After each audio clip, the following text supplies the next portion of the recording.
যাওয়ার সাথে সাথে সমস্ত উম্মতেরা বলবে, এত সুন্দর নুরানি চেহারা, তুমি কিভাবে এখানে আসলে, তোমার নাম কি?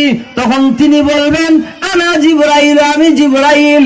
তখন উম্মতে মুহাম্মদীরা বলবে, হ, আমরা নবীর কাছ থেকে তোমার নাম আমরা শুনেছি, তুমি জিবরাইল, আমাদের নবীর কাছে তুমি ওহী নিয়ে যাইতে।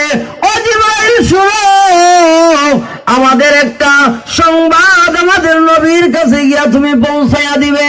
আমরা নবীর কাছে গিয়া আমাদের সালাম দিবে আর বলবে, একটু সুপারিশ করার জন্য। আমাদেরকে জাহান্নামের আগুন জ্বালাইতে জ্বালাইতে একেবারে শেষ করে দিয়েছে, আমরা নবীর কাছে গিয়া বলবে একটু সুপারিশ করার জন্য। তখন জিবরাইল আলাইহিস সালাম আল্লাহর কাছে যাবেন, আল্লাহর কাছে গিয়া বলবেন, ও আল্লাহ, জাহান্নামের অবস্থা আমি দেখে এসেছি, উম্মতে মুহাম্মদী তাদের নবীর কাছে সালাম দিয়েছে আর তাদের জন্য সুপারিশ করার কথা বলেছে।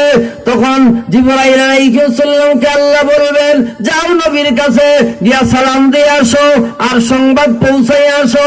জিবরাইল আলাইহিস সালাম নবীর কাছে যাবেন, নবীর কাছে গিয়া সালাম দিবেন আর বলবেন, জাহান্নামের ভিতর থেকে আপনার উম্মত আপনাকে সালাম দিয়েছে আর বলে দিয়েছে তাদের জন্য সুপারিশ করার কথা।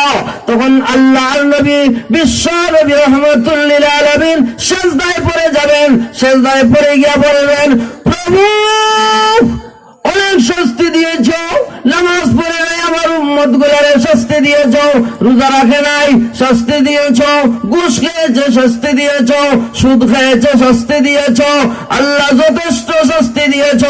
এখন মেহেরবানি করে আমার উম্মত গুলারে তুমি মাফ করে দাও। সুবহানাল্লাহ। আল্লাহ রাব্বুল আলামিন নবীজির সুপারিশে আল্লাহ ঘোষণা দিয়া দিবেন, ওগো নবী, আপনার সুপারিশ মঞ্জুর করে আপনার গুনাহগার উম্মত